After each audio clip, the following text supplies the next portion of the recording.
Welcome to episode 77 of The Corner of Knit and Tea. I'm Laura, also known as Fluffy K on Ravelry, Fluffy Kira on Instagram and Twitter. I blog over at thecornerofknitandtea.com, and that's where this episode and every episode's show notes will be. I have an Etsy shop called The Stash Buckler Adventures in Yarn, where I sell my hand-spun yarns. And we have a Ravelry group called The Corner of Knit and Tea. If you haven't come over and joined us, please do. Hi! I hope you're having a wonderful week and weekend. I am recording a day early. It is Saturday, February 27th. I am recording on Saturday because tomorrow is another spinning Sunday, and this month it is over in Topeka, so I will be gone most of the day tomorrow. But I didn't want to miss a chance to speak to you, so I decided to settle in and do it today. It is mid-afternoon because I had some crafty things I wanted to get done in the morning, so I would have enough to show you. It is a beautiful weekend after being cold again this week. We are back up in the 50s and 60s today, and I am hoping to go out for a walk when I am done here, and Wes and I are going to go out to dinner this evening, and it's just a nice weekend, and like I said, I'm excited to talk to you. I am catching up on my chores today, laundry and grocery shopping and those kinds of things, because I'll be gone all day tomorrow, and weekends are just, they're the time when I get to do all the errands because of working during the week, so I just am using my Saturday to do that. The week hasn't been too exciting. Like I said, it was a little chilly this week, so I got to wear more warm woolies, and I feel like I've been doing a ton of crafting and have gotten nowhere. I know that I have ripped some this week, but I don't know where all the time went, so I guess we'll just dive in with what we've got. Today I am drinking a new to me tea. This actually was a sample of tea a friend of mine in my local knit group that I meet with weekly got some tea in a swap that she did, and she is not super fond of tea, so she brought them to me. And the one that I'm drinking today is David's Tea in the Buddha blend. And it smells delicious. It is white tea, green tea, jasmine pearls, white hibiscus blossoms, natural and artificial flavoring. And it smells, I can totally smell the hibiscus, and it almost smells almost peachy. It's amazing.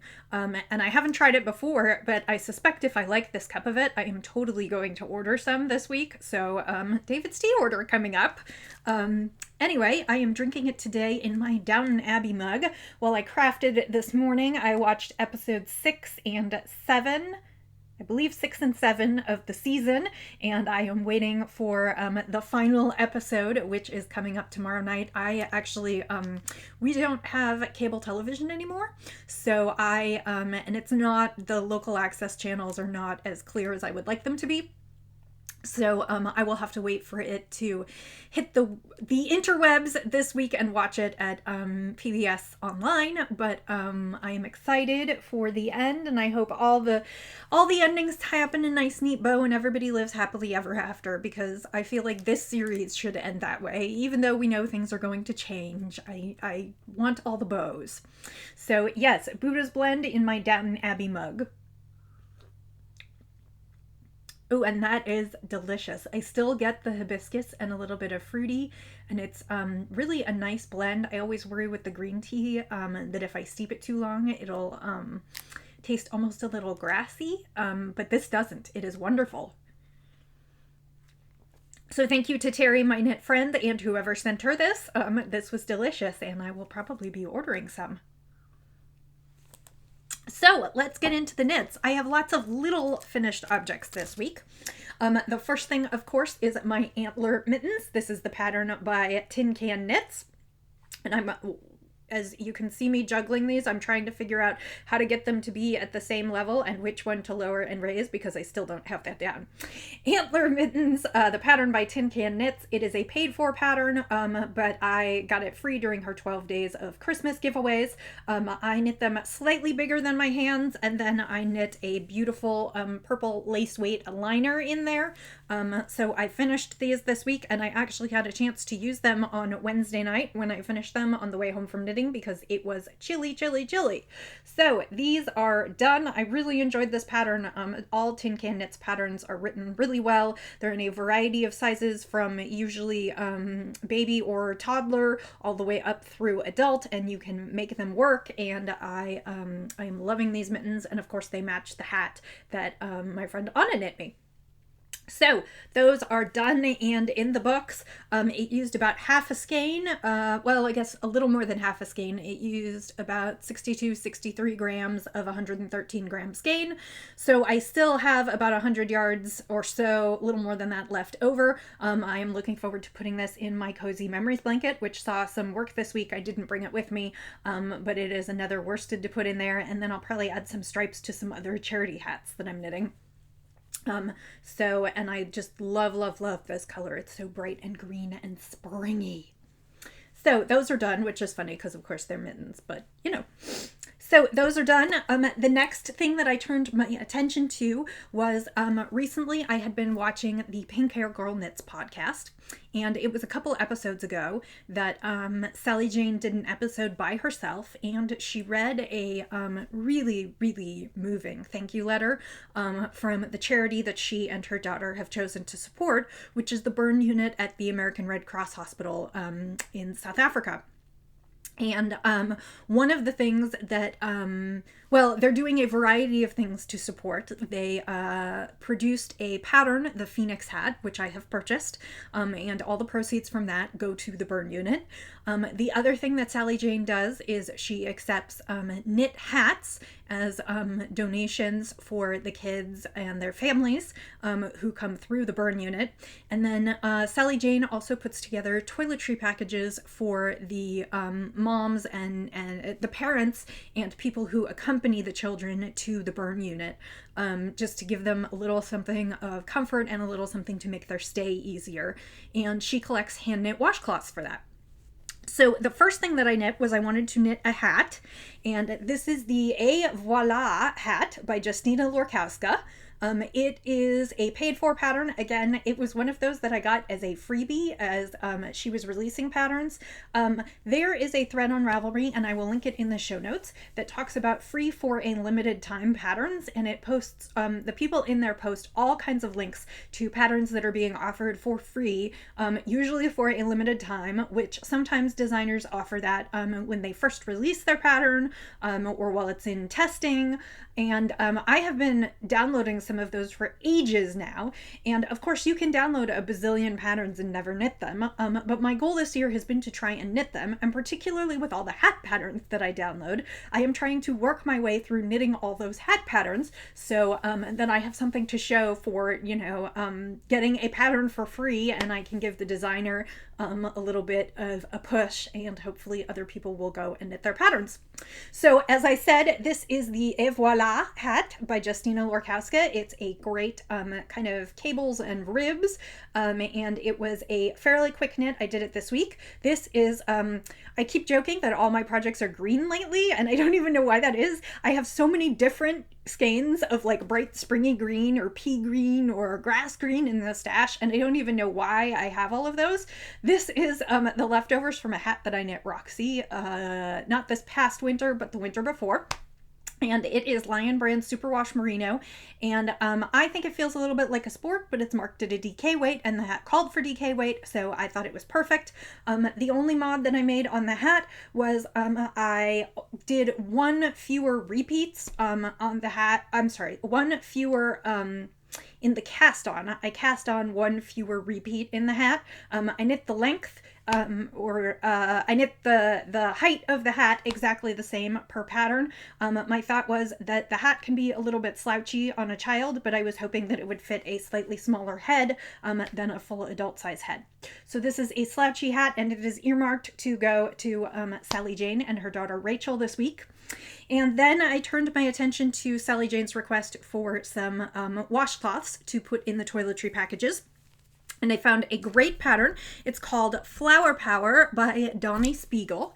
and it is a crochet pattern, and I had started trying to knit some washcloths, and I wasn't super happy with what was going on, and so I decided to try a crochet pattern that a friend of mine had fallen in love with sometime last year. I think she actually made over 100 of these. I've made 2 so far, and my goal is to try and do 1 or 2 more, but like I said, it is called Flower Power, and it is just a cute flower washcloth, and you use just a little bit for the center and then the rest for the outer edge. And actually this center is smaller than the pattern calls for, because I was literally using up last little bits, and this is actually some stuff that I found in my stash, so more stash out the door. So that is the first one that I did. The second one, actually I have a friend in my knit group who, when I mentioned that I was doing this and that I was going to need to purchase some dishcloth cotton because I didn't think I had any, I had like just enough for this one. I don't have any left for any others. She was like, oh, I have a bag of dishcloth cotton, I'll bring you some. And I said, oh, I can pay you for it. And she said, no, I want you to use it because I don't know what I'm going to do with all this. So this is the second one that I made out of stuff that was in my friend's bag of dishcloth cotton. And like I said, I think I'm going to try and make 1 or 2 more. I don't want to make the package too heavy because I do have to send it to South Africa, and international postage has gotten up. It will probably, at this point, it will probably cost me $22 to $25 to send a package, even with just these few things in them. So I don't want to make it super heavy, but I have a little bit of time, and I'm hoping to do 1 or 2 more of these before the weekend ends, and then get this off to Sally Jane and Rachel this week, and I'm going to include a little bit of tea for them, and I'll see what else I can find to stick in there. So those are the other finished objects this week: a hat and 2 washcloths, and hopefully a little bit more before I'm done. That is all the finished objects this week. So let's move to works in progress. Last week I showed you the Hilda sweater by Bristol Ivy, and it is a beautiful hourglass shaped sweater where a large amount of the shaping is done by mesh and ribs. And I am done with the first section of the sweater, and unfortunately it's on a 24-inch needle, so you won't be able to see too much of it, but the part of interest is the back. That's the front is just stockinette and raglan shaping, so it's not that interesting, but the back is, like I said, shaped by mesh and twisted rib, and so you can see that I've gotten through the first part of that. I'm trying to show this, and it's a dark color and it's just really hard to show, but I think you can sort of see there, that is the twisted rib. It goes down into a V, and then the mesh comes out to the sides, and now the twisted ribbing section will grow again, and the mesh will kind of split to form kind of the hourglass portion of the back shaping. And I hope I'm not giving anything away. I believe Hilda is a $7 pattern, again, like I said, by Bristol Ivy. I am not using the yarn it calls for. I am using, I keep wearing blue, and I keep totally throwing off the camera because I want to show off the yarn, but it's really hard to see. It is a dark blue with just a little bit of a teal bent. This is a Woolmize DK in the Moses colorway. And I managed to get a sweater quantity of this from an update at the Loopy U back when Merino DK was new, and I have been hoarding it and saving it for the perfect sweater, and I am hoping that this is it. So I did have to do some ripping and reknitting on this one this week, which is part of why it's not longer, and I was getting some of the little projects out of the door. I'm hoping to turn my attention to this a little bit more, although I'm not sure that's going to happen because I have a busy March with all kinds of knits coming up. There are a million knit-alongs that I want to join, and I have a whole variety of things I'd like to finish this month, so this will still be a home project. This is a little too complicated right now to take with me to knit night and even lunch. I like to sit down and really have some time to kind of concentrate on this because everything's moving all the time. So that is my Hilda. That is the only WIP other than the Cozy Memories blanket, which I have picked up again this week in an effort to, I have a whole bunch of things that I would need to start knitting, test knits and some knit-alongs and stuff, and all of them start March 1st, so I have been trying to dissuade myself from casting all of these things on before March 1st so that I can count them, but that means that I need a little something to knit. So like I said, I've been putting some squares on my Cozy Memories blanket, and I hope to finish, I can't remember whether this one is 7x7 or 8x8. I think 7x7 was last time, so I think I'm going to be up to 64 squares when I'm done. I'm just building it in a square pattern and adding a row across and down every time, so that will be exciting to find some new things. Also, I pulled yarn aside for my very next cast on.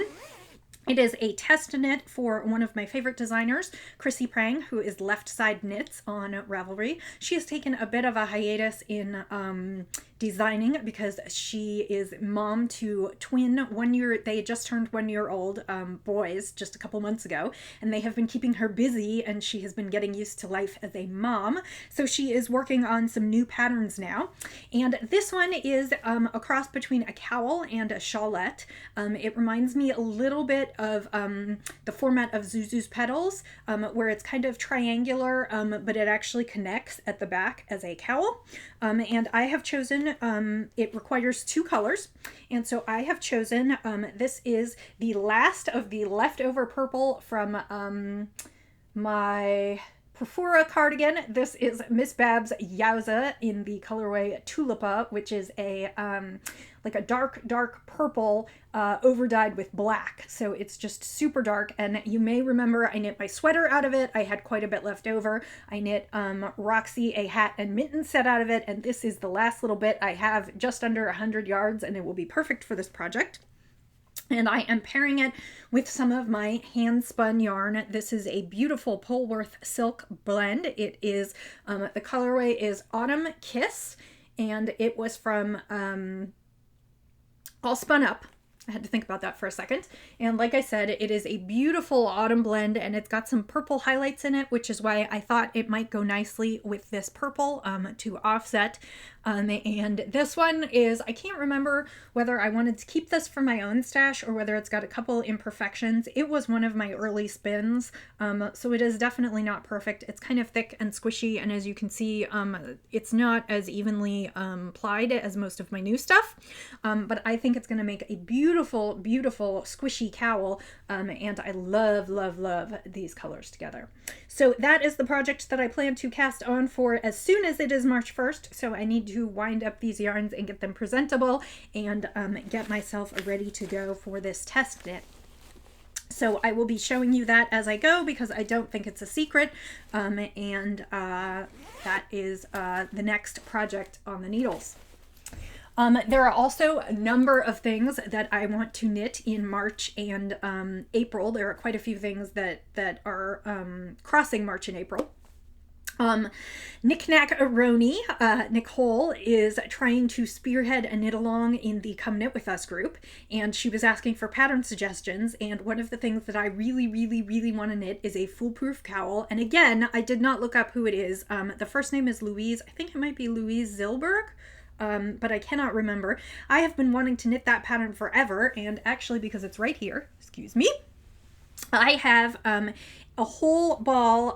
This is actually a double skein, so it's 8 ounces and between 500 and 600 yards left over from the beautiful sweater that I knit this fall. It was the yarn that I spun during Tour de Fleece. It's Hello Yarn, and it is Waterweed. It is a black merino black silk. Merino black silk? BFL silk? I think merino black silk. Anyway, I had a whole cake left over, and I decided that I was going to turn it into a foolproof cowl.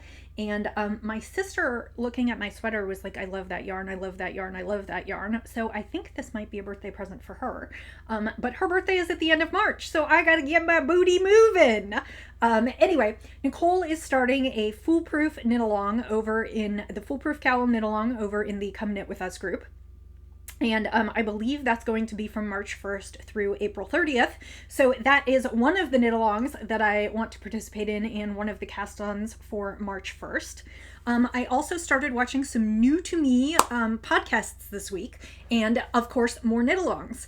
I started watching the Inside Number 23 podcast, which is really cute. She is adorable, and I'm blanking on her name right now, but it was a wonderful podcast, and she is doing a Harry Potter knit-along, which of course will tempt me. So her knit-along, I believe, is also March and April. And the idea is to knit a Harry Potter inspired project, whether it be inspired by yarn or by pattern. And I have a Harry Potter scarf that I would like to knit for Gryffindor. It was out of the unofficial Harry Potter Knits magazine, and it is the new modern stripe scarf. And I bought yarn for it probably 2-3 years ago from Webs, and have been waiting to just cast on. So that is a good motivation to cast on for that one. I also know that I have a couple products coming to review. So it is going to be a busy March. Those are the things that I'm trying to participate in right now. And that is the knitting news. So it's kind of exciting. I'm very excited to start a whole bunch of new things. And hopefully I'll have lots to show you next week and in the coming weeks. So a sip of tea, and then let's move to spinning. Last week, I hadn't quite finished the spin from the previous week. I had gotten a little bit behind, and it was a braid of Southern Cross Fiber Splendor, which was a Polworth and bamboo braid. And it was in kind of muted colors, but it was in greens and pinks and purples and a little bit of gray. And I believe I showed you the singles on the bobbin last week and went and plied them after I spoke to you. And that yarn is finished and beautiful. It came out, it's almost muted. It's like jewel tones that have been muted. It is greens and grays, and then you've also got some red and purples, and that's a pretty good color approximation of what I am looking at here. This is a probably sport weight yarn, and I want to say it was around 270 to 80, and it is up in the shop now. It is super soft. The Polworth is like merino. It's a super soft fiber, and the bamboo, it gives it it is what I think makes the colors look a little bit muted, but it also gives it a nice sleek feeling and some shine. So that is available in the shop to you. Next up, last week I showed you a beautiful braid of Maud and Me New Zealand Polworth, which I told you was, unfortunately, the dyer is no longer dying. And I told you that that was part of my Harry Potter spinning study this winter to study true 3-ply. So I divided the fiber into 3 equal parts, and I spun each bobbin this week. And actually this morning I went ahead and plied this up. So this is not washed and hasn't had a bath, but it still looks pretty good, and I thought I would show it to you today. I spun this fractally, meaning that I divided the fiber into 3, I divided the fiber into 3 equal parts lengthwise. So each length of fiber was a slightly different set of colors and in a slightly different arrangement. It didn't repeat. The first bobbin, I divided that portion of the fiber into 5 or 6 thin strips, so it would have quick color repeats. The second bobbin, I divided in half, so it had slightly longer color repeats. And the third bobbin, I spun completely straight through, so it had the longest color repeats. What I was going for was kind of a mottled tweedy yarn, and that is exactly what I have got here. And as you can see, all the different colors, the monitor may not pick up all of them real well. Up close, you can see the darker blues and the lighter blues and the little bits that almost had a purple touch to them. And then there were like more tealy bits. I'm really not sure that you're able to see all of that on here. It gives it kind of a tweedy look. Like I said, it is not all one color, but it gives it much more mottled and makes it approach one color. And I will take pictures for my Instagram that hopefully will show the beautiful different shades, a lot of which you probably saw when I was spinning this week because I kept putting the pictures of the bobbins up. But that is done. I don't know exactly how long it is yet or exactly what the weight is. My guess is it's going to be between a DK and a worsted, if I had to guess. I spun fairly thin for this, but I usually, and my default is kind of a sport weight, and this is a 3-ply, so I'm guessing it's going to be bigger than that.